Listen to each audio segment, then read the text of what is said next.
Rebekah, welcome. Hi, So, good to be here. yeah. So please tell our audience a little bit about you. Like, where are you living? What do you like to do where you're living? What kinds of things you're involved in? Just tell us about you.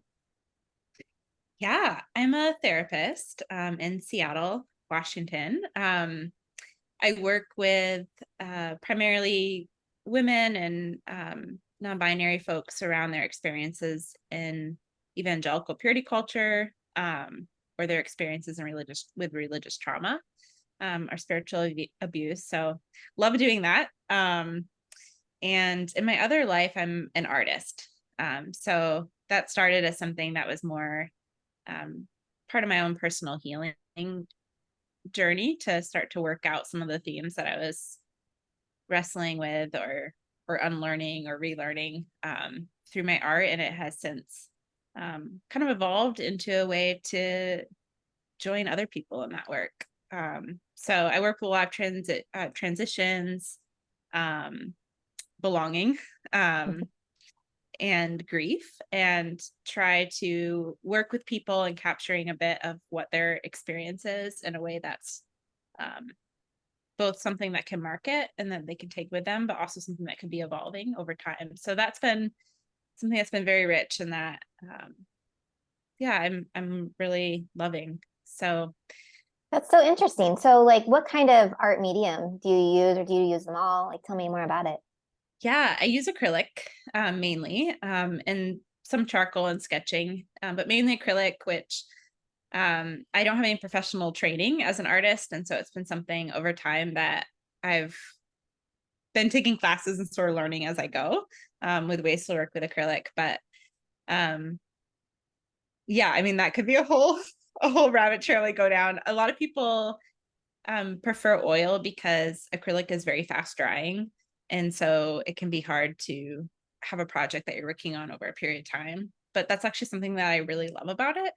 Um, with the kinds of themes that I engage with in my art, personally and like in commissions, is that it is fast drying. And so you work on a piece and then you come back and work on another piece. And then the story ends up getting kind of encapsulated in this. Wow. So yeah, That's that's so, a wow. That's an amazing way to do it. So, is it like a way to kind of engage deep emotion in a different way and kind of release that? Like, what's that process? yeah, it's a way to engage emotion. And it's a way to mark transitions. I think um, for many of us, we have communities who have rituals around like funerals and weddings, and um, baptism can be a ritual. Um, but then there's the losses that don't really have a community way of marking. And it can be helpful to have some rituals around those times. So art becomes a way of kind of creating a ritual there. And has been in my own like healing journey as well, a way that I've marked grief that comes, whether it's from my own untangling from um, like spiritual abuse, or grief about like chronic health concerns.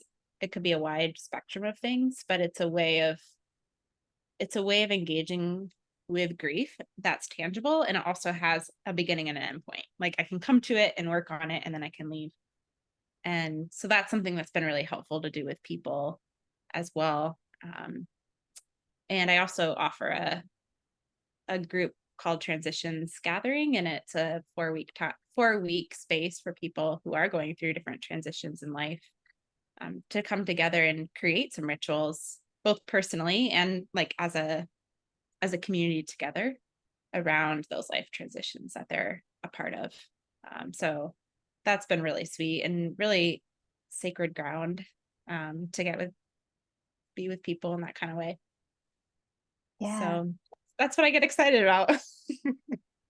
Yeah. That's incredible. I feel like, a lot of times when we talk about transitions or work, I don't know that most people include grief in that conversation. Mm. And it seems like such a like poignant way to mark that process through art, but also just acknowledging that grief is present there. And I don't know that that's something that folks often feel comfortable addressing. Mm-hmm. Yeah. Yeah. It's so hard to address grief on our own.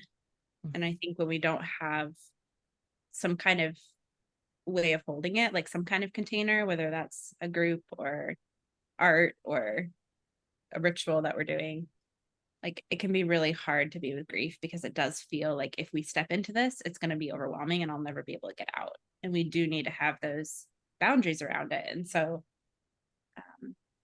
yeah, those are ways that I've found to be helpful in my own boundaries. But I think it's an important work for anyone who's experiencing a life transition that can be an invitation to grief over what's being left.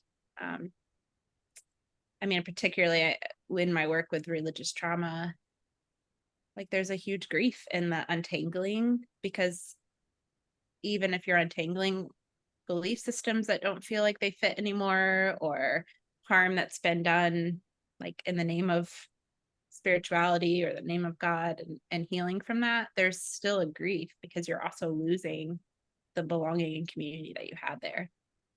And so that's some of the desire too, like how do I, for myself and the people I work with, like how do we help hold that so that there can be space to grieve? Yeah. Yeah, Yeah, because there's in so much loss, loss. there's goodness too. And Yeah. that's part of the grief, right? Not just grief over the harm, but grief over the goodness and the loss of goodness. Yeah. Yeah. And so much, like so much of both intertwined. And I think it's human nature to want to categorize things into being good or bad. But the reality is like so much of our experience is really a mix of both. And yeah, how do we hold that complexity alone? I don't know that we really can. I think we have to have containers and people to help us. Yeah. Yeah. Mm. Do you display your art somewhere that people can go gander or take a commission or offer a commission? Well, people can always reach out to me. I'm on Instagram at Heartroot, heart as in like HEART, and then a little underdash and then root. Or they can go to my website, which is heartroot.com. Again, heart and the little dash and then root.com. And yeah, there's ways to work with me individually within my clinical practice, but also I love the getting to walk with people through life transitions. So they can find out more about that there too. But as far as my art being displayed, that's a learning edge for me.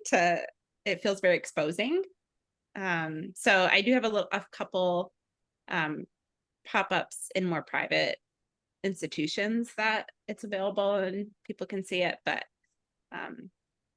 yeah, that's some of my own like ongoing journey too, of like, what does it look like to offer, like take up space and offer something out. So complicated question, Kristen. Yeah. She's good with those. Yeah. Well, we'll link your info in the show notes. So if people want to find you, they can do that easily. And speaking of offering, I'm curious if you have anything else you want to offer in the form of a story today. I do. Yeah. I was thinking about belonging and places in my own life that I've come to learn what it is to belong. And I think one of the biggest places for me has been my body. Growing up in evangelical purity culture, there's a lot of messages around either, I mean, directly or indirectly, that my body is not mine, like it doesn't belong to me. And so I was thinking about in my own work with belonging, like a lot of it has been like, how do I come to understand how I belong to myself and belong to my own body? So I wanted to bring a story around that. And this happened when I was 17.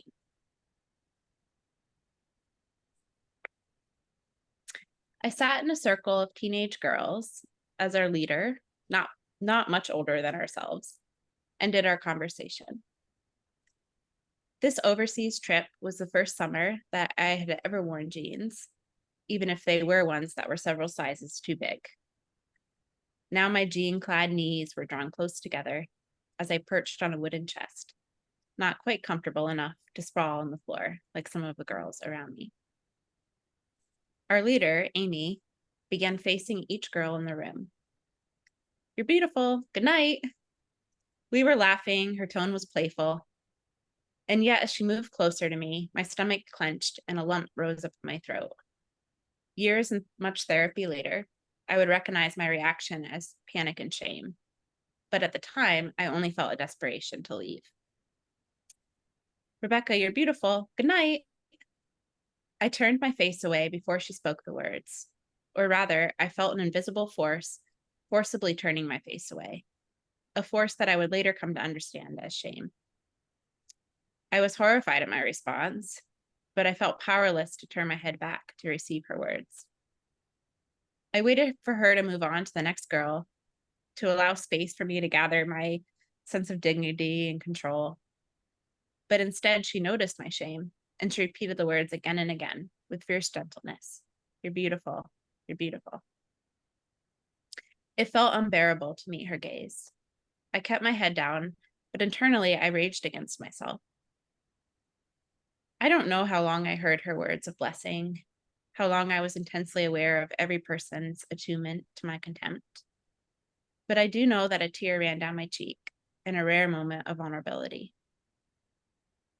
Years later now, as a therapist who works with fragmentation, I understand and I can hold that sensitive 17-year-old with compassion.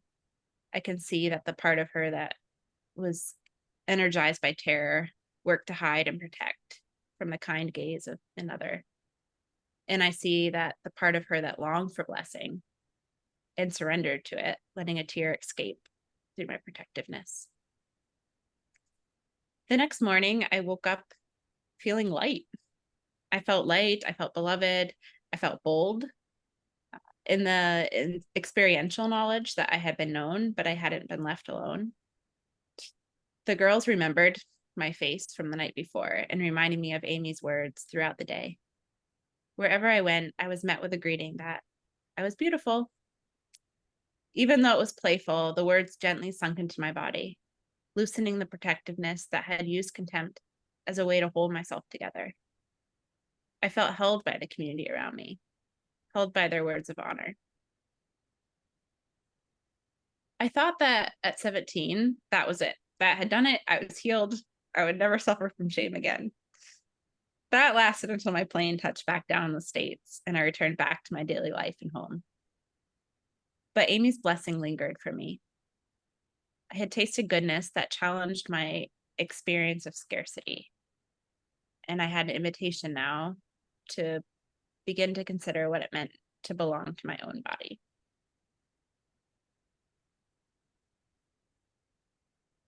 It's a beautiful story. Mm-hmm. Thank you for sharing that. I feel really connected to that story. And it feels very alive in me as you're sharing that. And I'm wondering how you feel after sharing that with us. I felt really connected to that 17-year-old. And just mindful of the ways that like she and I have learned to belong to my body, that I couldn't have imagined at the time, or if I had imagined, I don't think it would have felt attainable. Mm-hmm. So I felt a lot of gratitude there and compassion for all of the ways that would have been unimaginable at the time. Yeah. Yeah, I feel like so often when we engage stories, they tend to be stories of like misattunement or people missing us or not receiving something that we needed to receive and the consequences of that, right? And this strikes me just as a story of of finally receiving something or being attuned to, and the unbearableness of that. Like how hard it is to actually be seen or to actually be beloved and to be cherished by others. It's not a side of the story we talk about very often. Yeah, kindness feels so unbearable when we're Mhm. in that, when we're experiencing so much shame. Mhm. Yeah, I think kindness invites us to grief, and kind of along the lines of what we were saying earlier, like I didn't have I didn't have community back in my home or church or even like belief system that gave a lot of room for grief.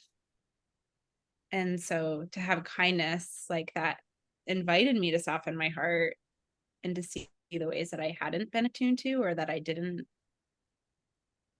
really belong to myself. Like that felt really unbearable. Yeah, too much. Which I Yeah. think you're right. That is not something we talk about very often. Um, Yeah, my mind keeps on sticking back to like it might have been the first few sentences and a mention of these jeans that you were wearing. Um, they were so so yeah, my assumption is that you wore a lot of skirts. Is that accurate? Okay, a nod of the head. So I'm just curious how that is involved in this story. Like, what did those genes have to do with how you're feeling in your body and what's going on for you that makes this moment so poignant for you? yeah. It's interesting because I've never connected the genes to this moment, but I mean, I included it in the story, so it's Mm-hmm. connected there. Um, it was a big deal for me to wear those jeans. They were so ugly, but I was so proud of them. um, I grew up in a context that, I mean, I think probably like many of your listeners like grew up in a context where modesty and like purity, particularly like purity if you're in a female body, was really emphasized.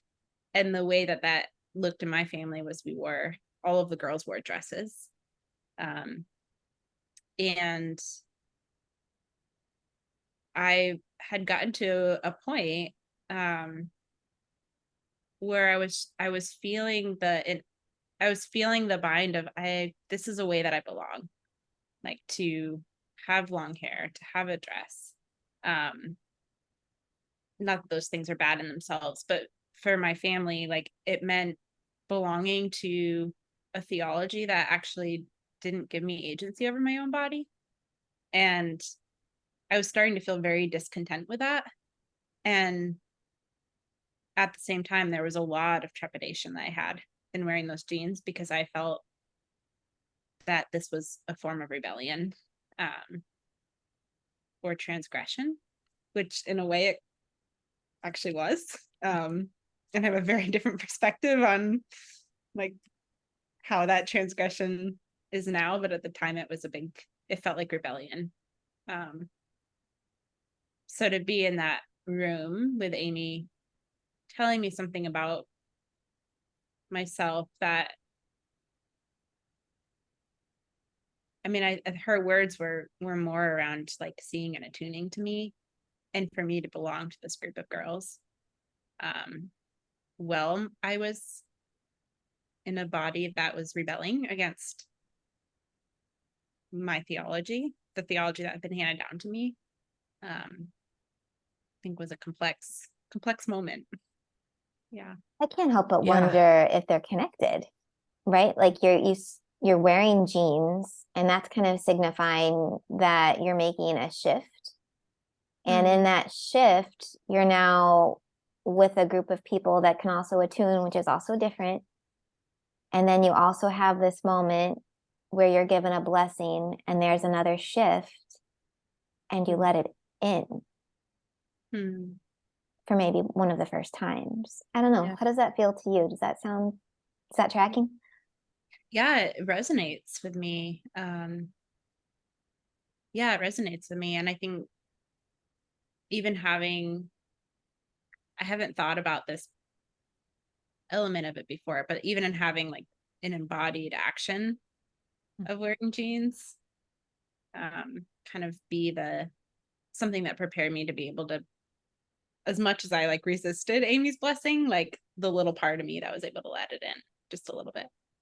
Can you tell us more about the war that was going on inside of you when you got the blessing? At the time, I didn't recognize it as shame. Now I would, but the war was that I felt consciously like, I think there's truth to what she's saying. Like, I understood that she was being playful. I understood that this was a moment of like kind of bringing the group of girls together. Um, and at the same time, I didn't understand at the time why there was so much fear that came up in my body and why I couldn't look at her in the eyes. And so the conflict was more around like, what's wrong with me? Like, there's something wrong with me that I can't receive this, or I can't even look at her as she's saying it, right? And she said it was probably about 5 minutes, where she was repeating this, and I, to the point where the other girls were crying and saying like, please look at her. And I felt frustrated because I felt like I really want to, and yet I can't, right? And I think as I've over the years experienced more healing and come to understand like the bigger systems that I was a part of that had told me it was wrong to, um, it was prideful to take up space, um, that it was my job was to be pure and modest, not beautiful. um, that my body didn't really belong to me. Um, my body was a living sacrifice, right? Like my body was intended, um, for holiness, right? Like I couldn't trust my body. My heart's deceitful above all things. Who can know it? I'm guessing that is a familiar verse. Mhm. And so all of these messages were in my body in ways I didn't really even fully recognize at the time because there was just so much a part of my lived daily reality. But they came up as shame as Amy was speaking something different. Um, And a longing, and a longing. right? Yeah. Yeah. Yeah. Can A you longing. tell me about the longing? I there's a part of me that longed to be able to receive what she was offering, um, and to look Be- at her in the eyes as she was doing it, and yet like my desire was not something that was also, I didn't know that it was okay to have desire, right? For that, a desire for, blessing, right? um I think in the particular Christian context I was in, suffering was considered noble, right? I mean, I don't think anyone would have said it exactly in those words. Um, but the emphasis on like dying to yourself, um, rejecting desires, right, of your heart because that was going to lead you into sin, or you couldn't trust your heart's desires. And so as I feel that longing in the moment, right, like there's that war around like, is this an okay longing? Can I trust it? Mhm. And it sounds so simple, right? For a 17-year-old to want to hear that she's beautiful, right? But for you, this was a deeply complicated statement. It was a deeply complicated statement. Yeah.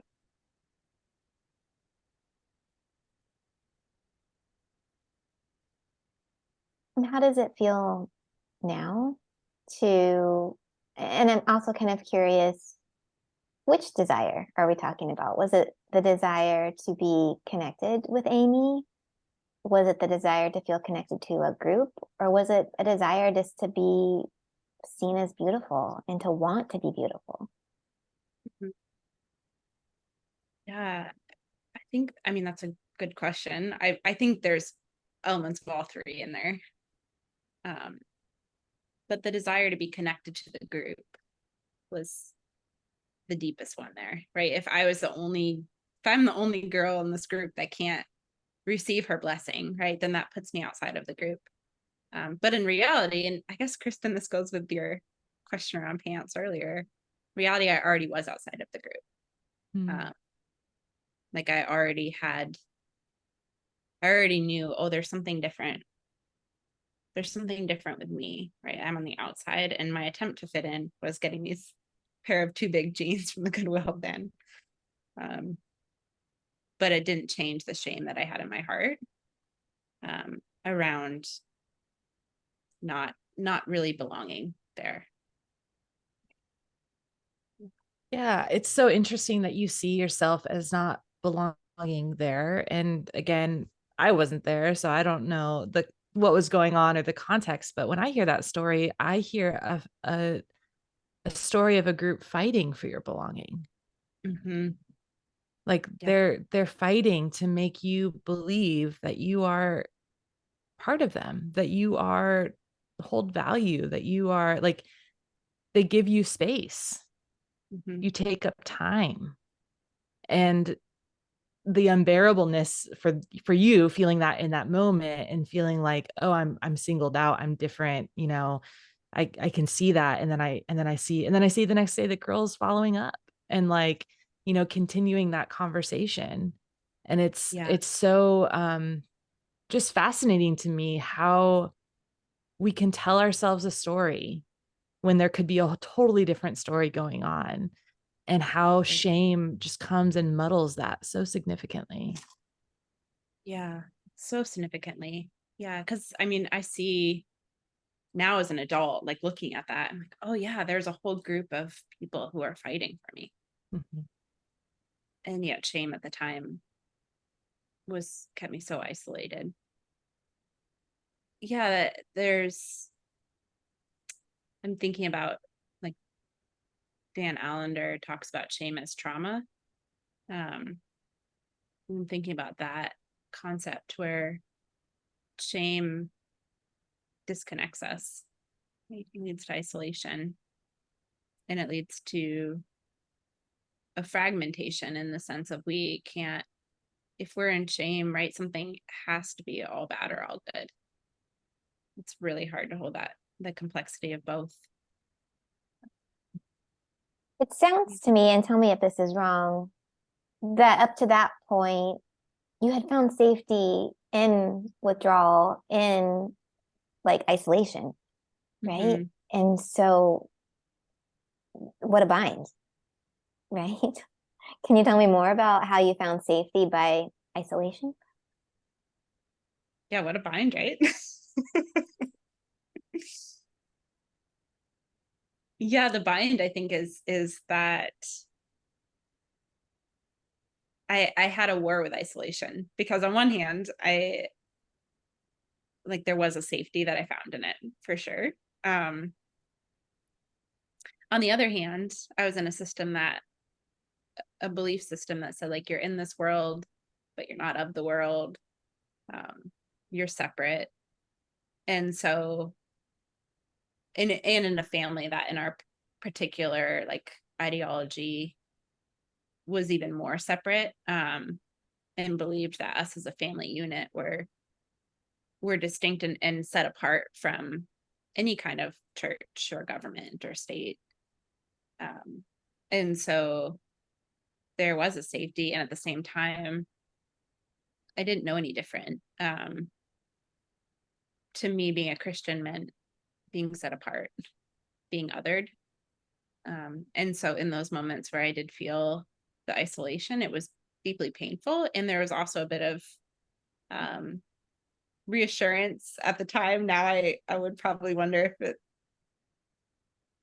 I see it more as through the lens of trauma, but at the time there was the reassurance of, but I'm isolated and I'm hurting because of that, but that's okay because I'm also doing something. There's something righteous about being alone, right? There's something righteous about suffering, being othered, because I'm making these decisions that feel holy or feel pure or feel right. And what a bind. What a bind. Right. If you were to accept that statement, you would have to give up all of that, right? The hope that you could be righteous or pure or included in, sounds like, the church culture of your family of origin. Right. Right. That's a big risk. It's a big risk. Yeah. Right. Because Yeah. the suffering is an indication that you're doing it right. Right. And so if you choose to go against the suffering and make a choice for yourself that feels more congruent in the needs for your body and yourself, then suddenly you're doing things wrong because you're not having that blessing of suffering anymore. Right. And that feels so impossible. How do you It's so choose? impossible. Yeah. And I mean, I'm not alone in that, as far as, I mean, the way it worked out, particularly my life was unique, right? To me and my story, but like that idea of, if I'm suffering, it means I'm doing something right. Right. I see that um,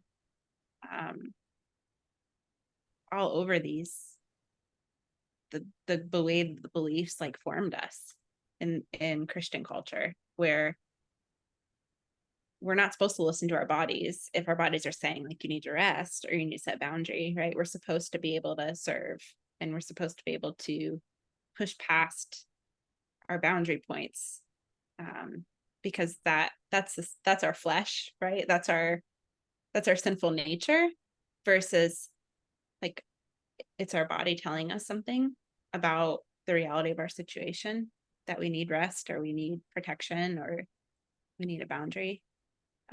So particular in my story, but also like so familiar in the bigger church context I was in to be hearing these messages. So, I mean, you've done obviously a lot of work around the system that you were raised in and kind of making progress from that. But I'm curious, how did you work with this bind? Like, for especially for people who are listening, who are resonating with like, oh yeah, I feel that bind too. Like, what is there to offer relief from that? Mm-hmm. Yeah, so much of how I've worked with it has had to be so embodied. And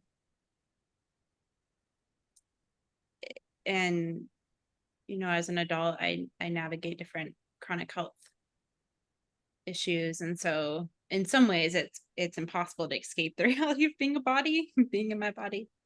But there's also, I'm grateful for the ways that that's also helped me have that be more of the forefront of my healing experience.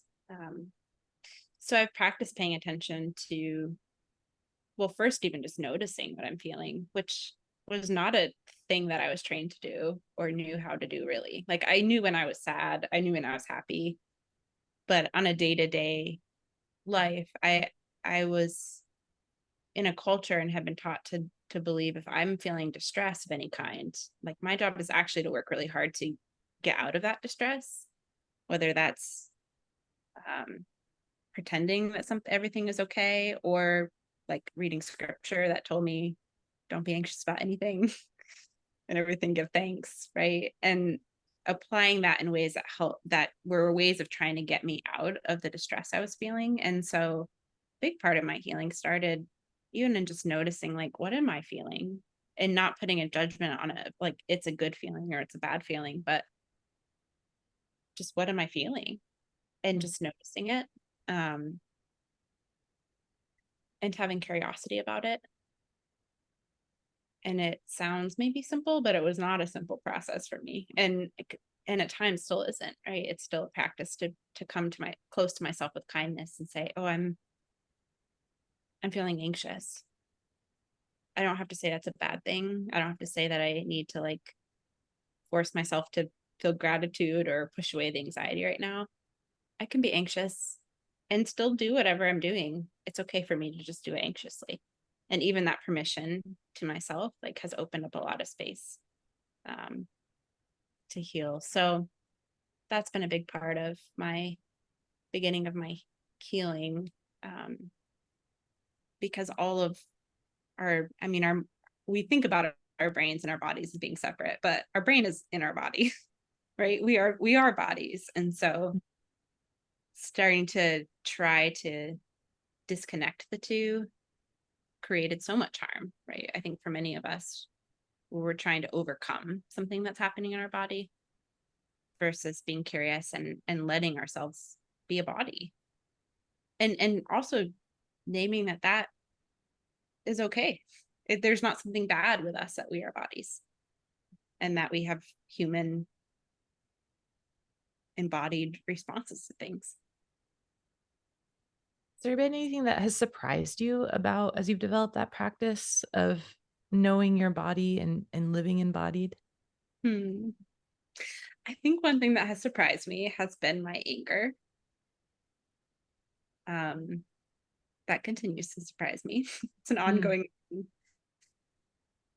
But I grew up in a context where anger was not something that, I think for anybody, but particularly being in a female body, anger was not supposed to be something that you felt or acted on. And so I think instead coming to see my anger as something that can bring a lot of clarity when there is injustice, something that can say like something in this situation isn't well, has been surprising and also very needed, as I start to kind of reclaim my own experience to have the anger.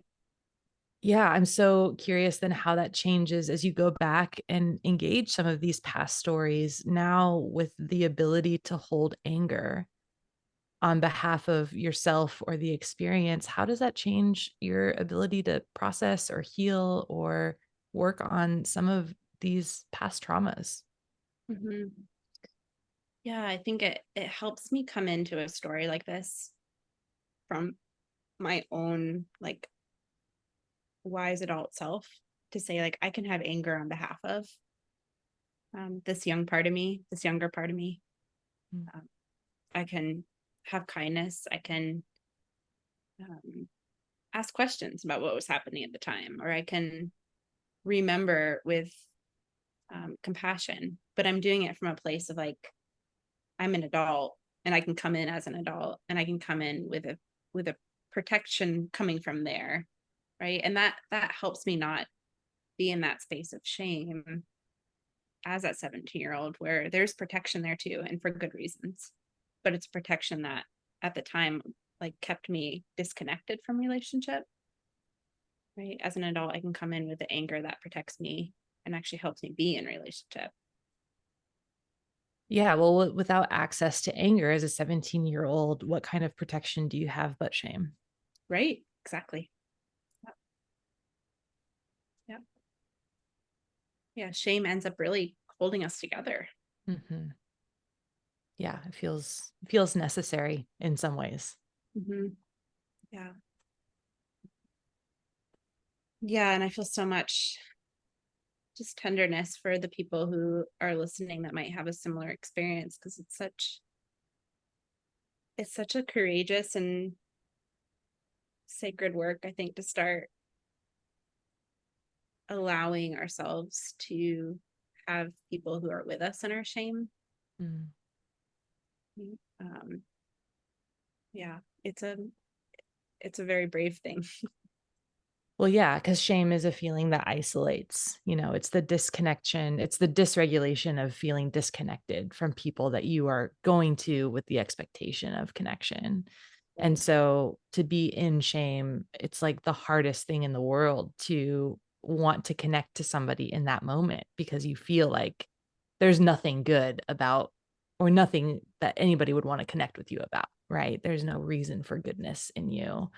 And so what a courageous act in those moments to seek connection, because it's, as you or I might have said once, walking in the opposite spirit of, like giving yourself the thing that's needed, because the thing that's really needed in those shameful moments is knowing that like there's nothing that you can do that would actually disconnect you from the need of being loved and valued and cared for by another human.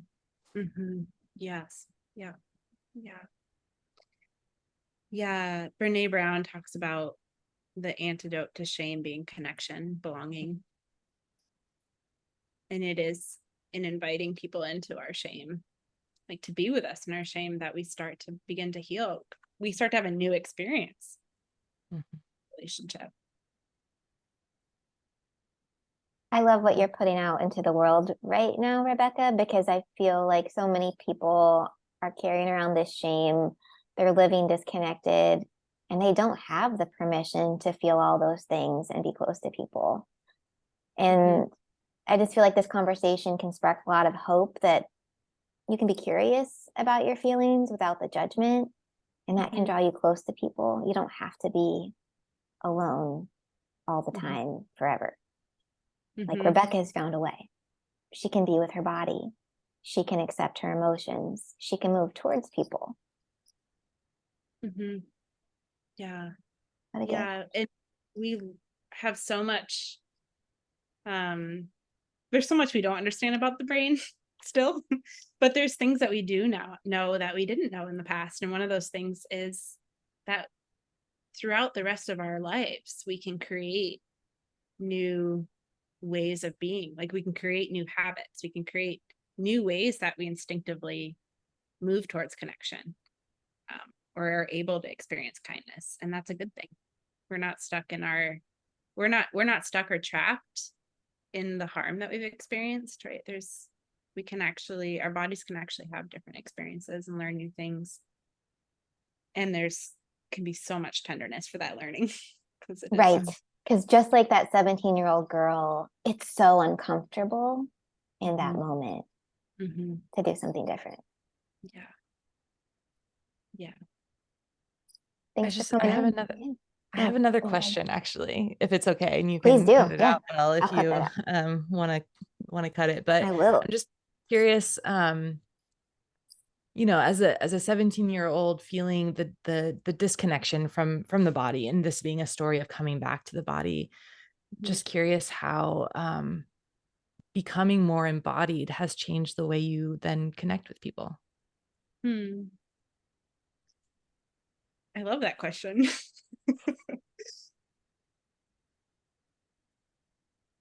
I think about it's being able to be more embodied in myself has also connected me more to my desire and grief. And so other people's desires and grief doesn't feel as overwhelming as it once did.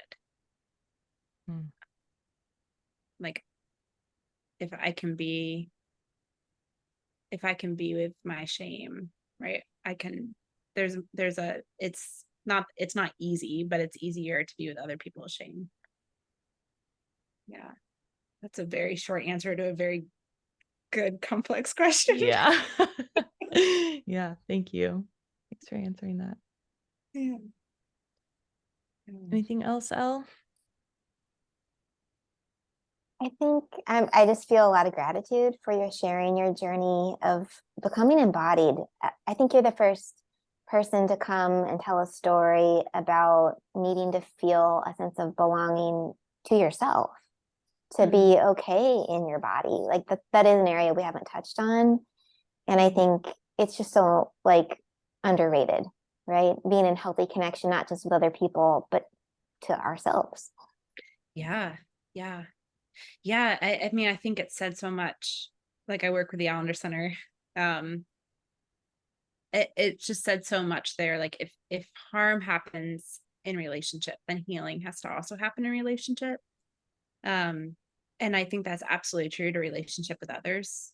But it's also I think it's true in relationship to ourselves too, right? All of those parts of us that have experienced wounding and need kindness and connection, right? That's a relationship too that can be healed and experience healing. And I think in this story, that's kind of where it starts, right? Like you're just noticing, I want to look up, and having compassion towards the part that can't. Like this is how we start to bridge connection, even in your own body, with that compassion. Yeah. Yeah. It's a really powerful story. I'm so glad you brought it to us. Thank you so much Yeah. for listening and sitting with me and being with me there. Yeah, it's an honor. Thanks for coming.